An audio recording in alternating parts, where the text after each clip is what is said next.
So I watched Alien Romulus last night, and I have very mixed feelings about it. But overall, quick score, like a 6.5, 7 out of 10. I recommend watching it if you're not invested in the Alien franchise. It's a good jumping on point.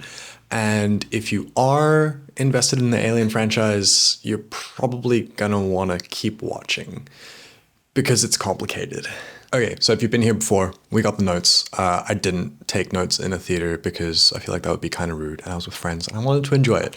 But when I got home, first thing I did was write out some notes. We're going to do a spoiler-free section first, and then there's going to be a spoiler section. If you're skipping forward in the video and the trailer isn't playing in the background, we're talking about spoilers. I'll put something on screen as well and a sound. So if you want to just get a spoiler-free vibe check for the movie, you can watch this first part. So straight away, cast is really good. I think the opening premise is really good, and there's a lot of inventive ideas in the movie, with some callbacks that got a little bit tired. Kaylee Spaney, I have no idea how to pronounce her name. I haven't looked it up. She's brilliant, as well as honestly the entire cast. Particularly, I'm trying to remember the name of the guy that plays the, I guess, second lead. He plays a synth, but a synth that has been rewired and doesn't have Weyland-Yutani programming. That's not a spoiler. That's like right at the start of the movie. It's like one of the first things they tell you. And he plays the synth really, really well. And if you're familiar with how synths work in the Alien franchise, a model will be like based on one look. So if you've watched Prometheus or Covenant, there's the David model that then later models that will have different names, but will still look the same. So Michael Fassbender in those movies plays multiple different synths with slightly different personalities. And so this same guy, I'll put his name on screen. I feel really bad for forgetting. He plays multiple roles within being a synth. And I think synths as a whole are used really well in this movie, which is something that I actually have wanted more out of the Alien franchise. It's one of the things I really like about Prometheus and Covenant. So big thumbs up for that.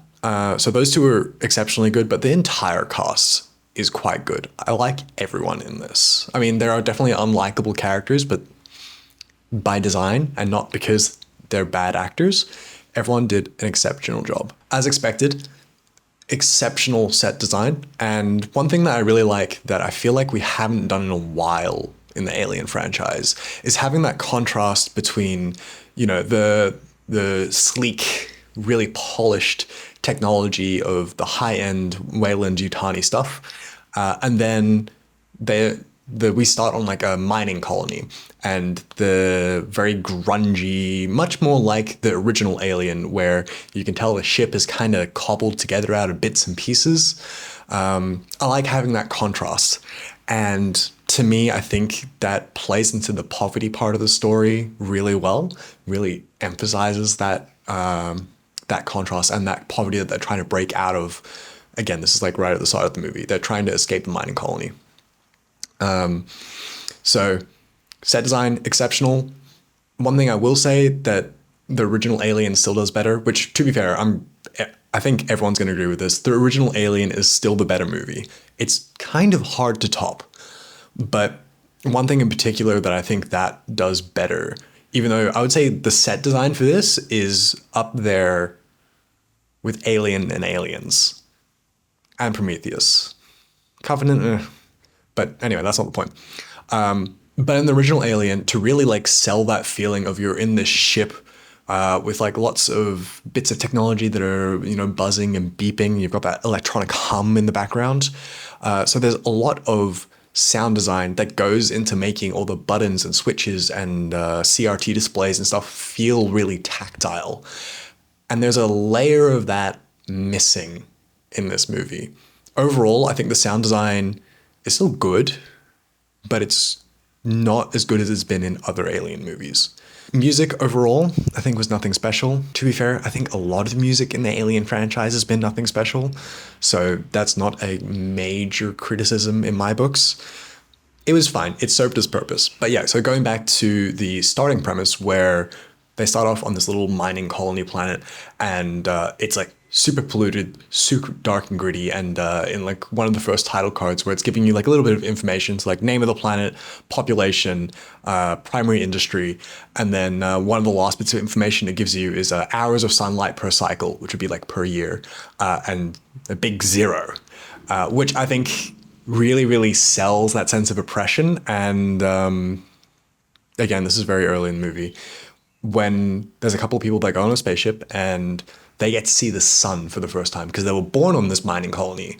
And that sense of wonder really sells you on their motivations very early in the movie. And I think that's something that the first couple of minutes sets up really well. So big thumbs up for that. I think it starts off quite strong. And I see a lot of people saying that the first like 45 minutes are boring as hell, but I think all the characters are established well in that first 45 minutes, where everyone is given a distinct personality, everyone has their motivations, everyone has little bits of background that are important to their actions later in the movie. And I don't see a lot of people talking about that part, which annoys me. But then these are also the same people that are like not complaining about the original Alien being a slow start, which it is. Like I watched it with some of my friends like 2 weeks ago, and it's not for everyone. I like my movies like really slow, tense starts, but no, not for everyone. Before we get into the spoiler section, I will say it is up there with, I don't know exactly where I would place it, but it is one of, if not the scariest movie in the Alien franchise for the first half of the movie. Second half of the movie has a lot of callbacks that I don't like. And that is where we're going to get into spoiler talk.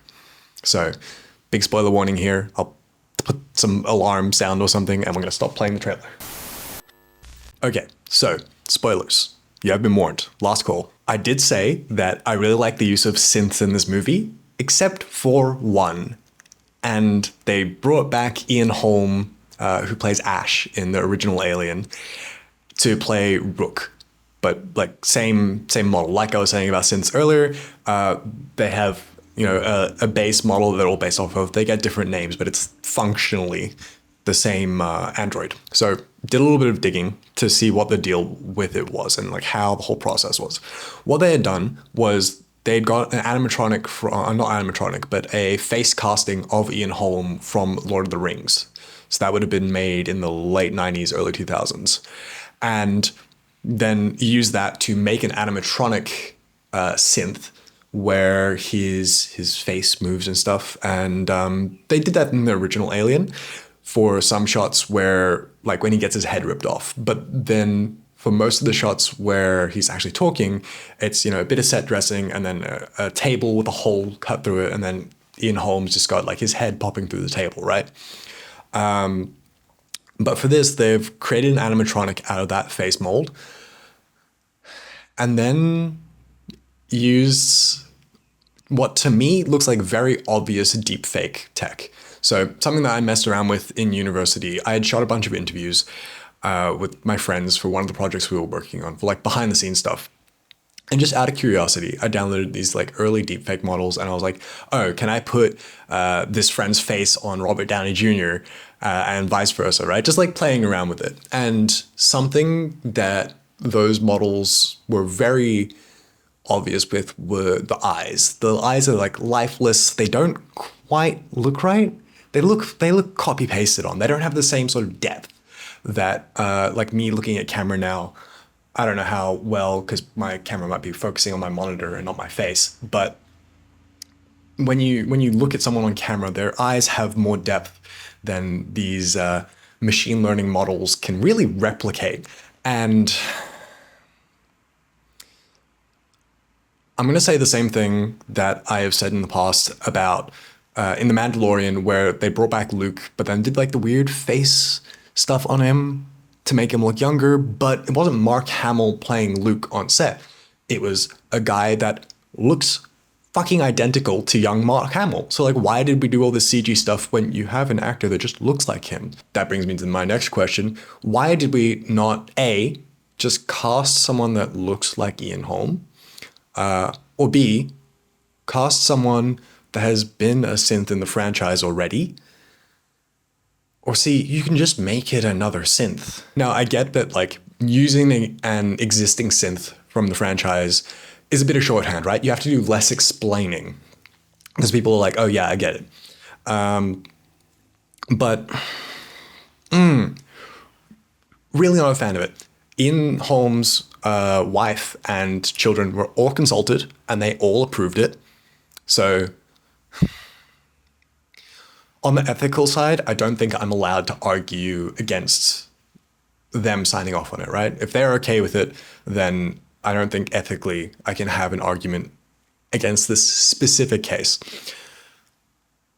But in general, I'm very against this across the entire industry. Not a fan. And I thought it would be fine because it seemed like when he first crops up that it was just like a little cameo moment. But no, he plays a pretty integral part throughout the entire story, pretty much up until the credits roll. Now, a lot of what we see of him later in the movie is through the little mother terminals throughout the space station. So it's through this old CRT display. So you've got the scan lines and stuff. So it's less jarring. Kind of looks like if you've played like the old Fallout games, kind of like the little profile pictures when a character's talking. Kind of looks like that. Other callbacks in the movie. There are a lot. I would say the first half of the movie, not a whole lot, actually really inventive. And that was one of the things that got me really excited and felt really tense throughout the first half, where I was like, I actually don't entirely know where this is going. Because I'll admit, the Alien franchise has gotten predictable. I don't think we have to dig into that too much. It's why I like Covenant and Prometheus, because they're a step away from a lot of the tropes that we have relied on in the Alien franchise. But then, yeah, more so Prometheus than Covenant. But anyway. And yeah, then second half of the movie, it feels like a lot of that inventive spirit goes away. And it ends up feeling very much like, I think the easiest one to compare it to, it feels like a rehash of Aliens. For better and for worse. Now, I know a lot of people will say Aliens is the best movie in the franchise. I heavily disagree. I like it significantly less than the original Alien. But that's because I think the pivot in tone was not my cup of tea. I much prefer the tense, atmospheric, psychological thriller sort of vibe that the original movie has. And I'm less of a fan of the sci-fi action stuff in Aliens. I still think Aliens is a good movie. It's not what I personally want out of an Alien movie. But the second half of this movie feels very much like Aliens. And for me, personally, that's not a good thing. They rehash a lot of the same beats of coming across the hive. Then, yeah, a lot of stuff from like Alien 3 and Resurrection comes back as well, which particularly Resurrection will come back to because I have big gripes about that. It's more than a callback. But yeah, so while the first half of the movie feels really inventive, there's a lot of really good scenes that feel like a different use, particularly of facehuggers, where facehuggers are very much made to be their own threat in this movie outside of the fully grown adult xenomorph, which I think is a good thing. But as soon as I saw there was like a horde of facehuggers, I was like, we're doing Aliens. And personally, nah, not my thing. So yeah, there are a lot of callbacks in terms of there are lines that are just referring to previous movies. Again, mostly Aliens. So maybe the writers have a particular preference for that movie. I'm not judging, but it's like, it's a little on the nose. And I guess we can get to the part where it feels a little bit too much like Resurrection. So for context, one of the crew that are on this ship, that they're getting cryopods out of this space station, so then they can use this little cargo ship to get off this mining colony and escape to the nearest system. And one of the crew is pregnant. And this is established like very early on. It's like big secret and all that. And about halfway through the movie, she gets captured by Xeno. And actually, I would say that's around the time that I think the movie like takes the turn for me. It is implied that she is killed, but then she gets captured by a Xeno, and I think this is in Aliens. I've rewatched all of them recently, so they kind of blur together. Where they've got this like hive area in the space station, and there's a bunch of people in the walls that have clearly been used to birth more Xeno, and they find her in there, and apparently she's not been impregnated. So like, cool, let's get her out of here. Now, to be fair, she's taken a fucking beating through the movie already. Like, falls out of a spaceship. Like, I'm sorry, dude, that baby's fucking dead. But yeah, in the space station, there's this, they basically used like xenoblood to make what they're calling Prometheus fire, which is kind of like the alien equivalent of like the Spider-Man symbiote, right? On crack.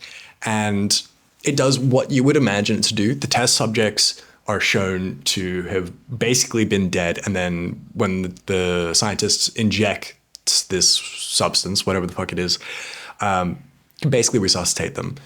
And then, of course, the synth cuts off the video before it shows the part of the rat rapidly mutating into this fucked up Xeno rat thing.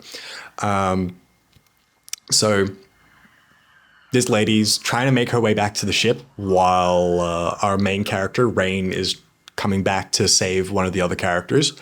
And because she's really beat up, she's like broken her ankle. She's taken like some really big falls. She's carrying this vial of serum because they have to get it to the ship to be let off the space station by the synth that's controlling it. And she's like, fuck, man, I can't do this. So she injects herself with it so that she can make it to the ship. And look, even before the serum had even been introduced, I was like, okay, there's a pregnant lady. They're going to do another Xeno-human hybrid. So, 15, 20 minutes into the movie, I'm already like, they're doing resurrection again, kind of. So yeah, in the final climax of the movie, we get a human Xeno engineer hybrid, maybe? That part, I'm not entirely sure about. Because in the movie itself, she's put into the cryo chamber, and then as Rain, the main protagonist, is ready to get in the cryo chamber herself, the ship's on autopilot, they're going to get the fuck out of here. The pregnant character's cryo chamber starts flashing. It's like, hey, she's not good, man. And we watch her give birth to what is actually starts off as just an egg sac, which Rain goes to then take and throw out of what I assume was the airlock in that direction. And then, because it's a Xeno thing, it's all covered in acid, so her hands start burning and she drops it. And it opens and there's just a very fucked up looking, but like human child in this egg sac filled with acid. But it burns through the railing there and falls into the cargo hold.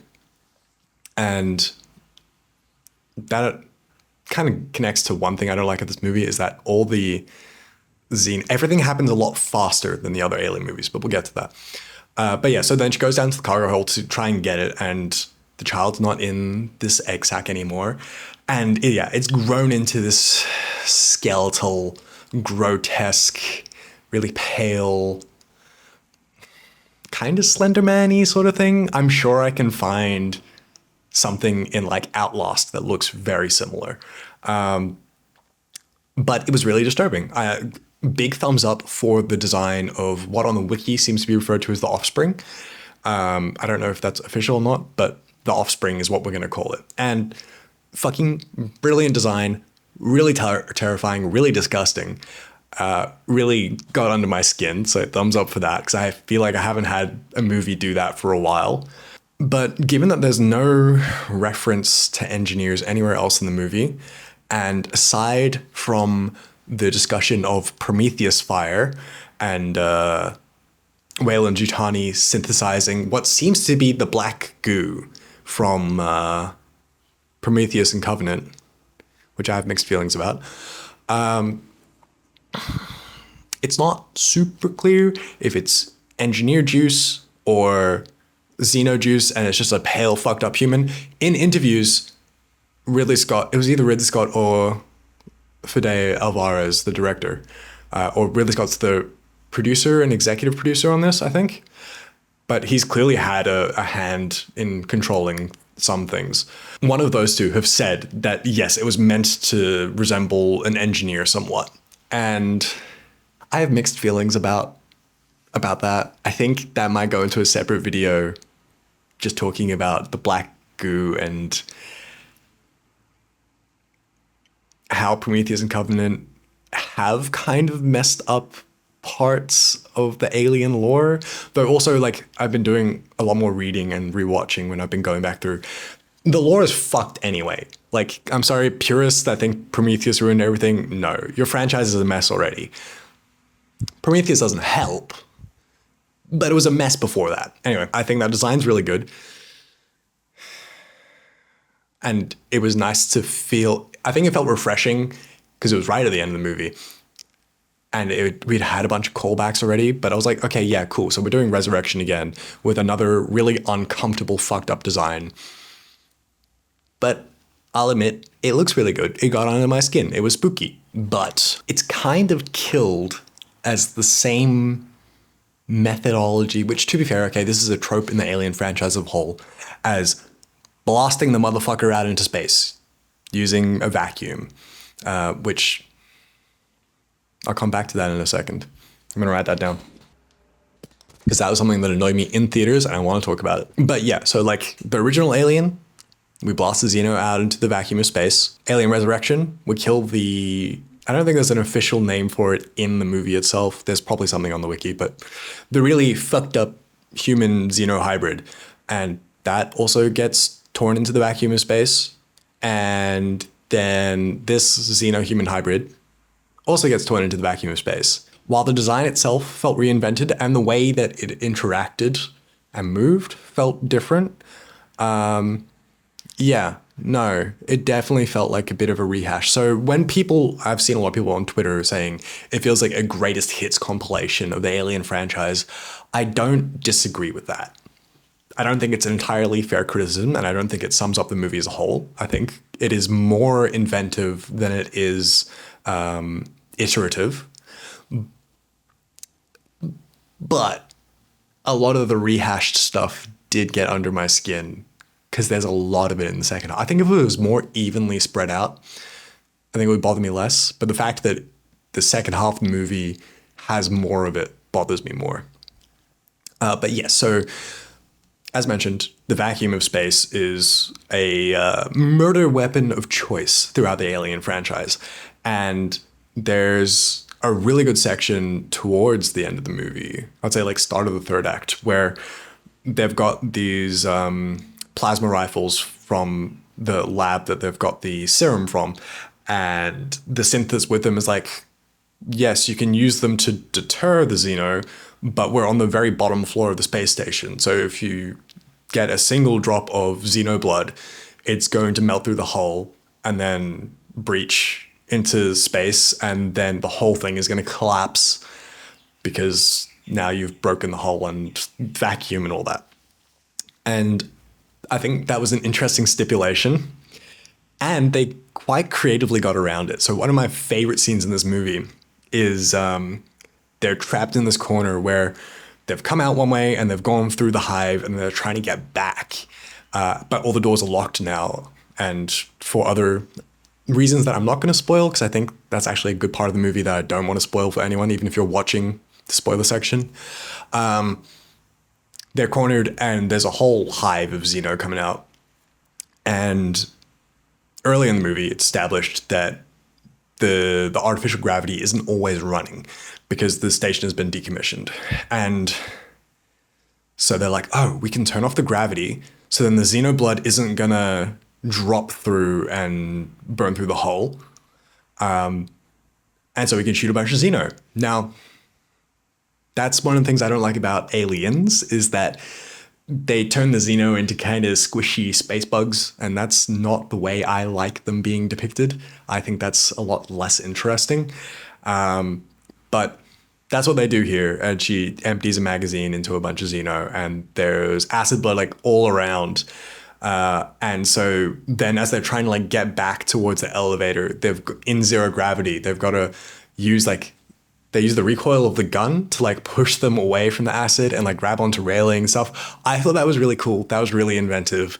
I really like that scene. I don't like the scene that comes directly after that, where our lead, Rain, is climbing up the elevator, trying to escape the few Xeno that is still there. And the whole system has this weird gravity purge thing. So when the anti-grav system, or I guess the artificial gravity system is off, every few minutes it turns back on for, I don't know, it's not super clear how long, because obviously film time as well, where you have like the same action from multiple angles, but it seems to be like about a minute for whatever reason. I don't think that part makes a whole bunch of sense. Like, why would your disabled artificial gravity system have to artificially enable gravity again every few minutes? I guess it's like if the space station is rotating, everything's going to like slightly like drift up. So by reactivating every couple of minutes, it like brings it back down, and then things mostly stay in place. In the movie, it's not explained that well, and it just seems like a bit of a plot device, but whatever. But yeah, so she's climbing up the shaft for the elevator, and the gravity purge comes on. And of course, she's just climbed past all this xenoblood acid floating around on the very bottom floor. So when that gravity purge comes on, all that blood drops to the hull and melts through it, and then blasts a hole.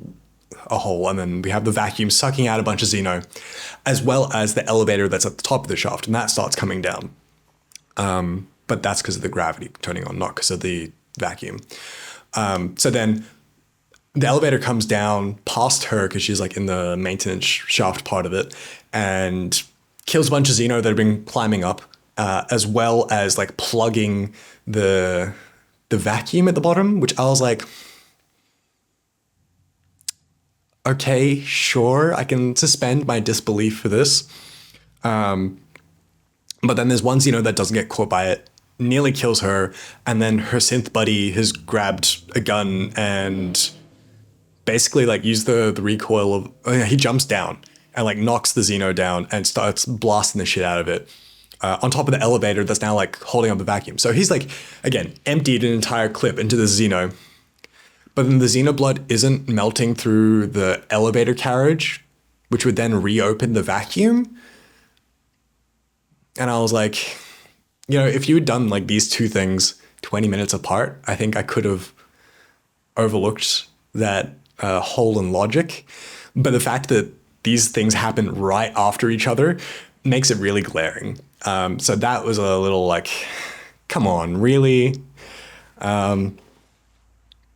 But yeah, anyway, overall, I enjoyed it. There's a lot of really good things in here. The cast is really fucking good. I wish there were fewer callbacks in it.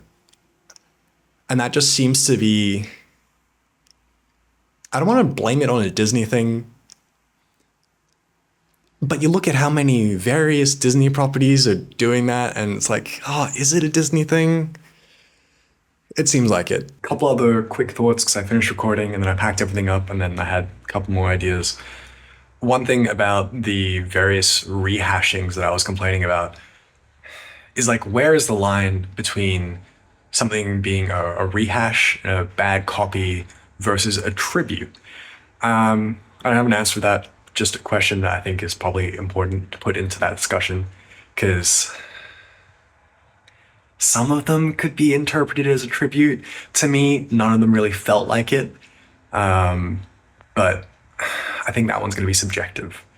And whatever the other one was, I forgot about it. Overall, I think if your friends are like not invested in the Alien franchise at all, it's a good jumping on point for them. If you've only watched one or two Alien movies, like a lot of my friends have only watched the original Alien, also a good jumping on point. If you're super well ingrained in the franchise, like I am, it's probably going to annoy you. I still had fun with it, but there were bits that I was like, really? Really? But yeah, thanks for watching. I'll probably make a playlist now of stuff about Alien because I've been talking about it a lot and I have more thoughts, but I also have other work to do. So I'm gonna go back to working on those things.